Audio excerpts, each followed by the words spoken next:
রাস্তায় ধুলো জমে আছে।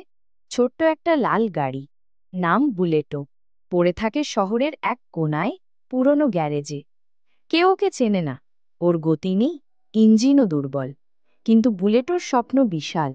একদিন সে রেস ট্র্যাকে ছুটবে, বিজয়ী হবে। একদিন হঠাৎ এক বৈদ্যুতিক ঝড়ে গ্যারেজের ওপর বজ্র পড়ে। সেই বজ্র বুলেটোর ইঞ্জিনে এক আলাদা শক্তি জাগিয়ে তোলে।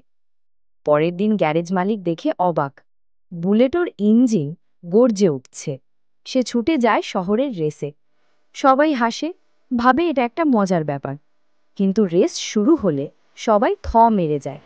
বুলেটও ধুলো উড়িয়ে এগিয়ে চলে, গতির চিৎকারে সবাই স্তব্ধ। শেষ কোনায় সে এক চমৎকার টার্ন নিয়ে ফিনিশ লাইনে পৌঁছে যায় সবার আগে। লোকজন চিৎকার করে, বুলেটো, বুলেটো। একটা ছোট অচেনা গাড়ি নিজের স্বপ্ন আর সাহস দিয়ে হয়ে গেল শহরের গর্ব।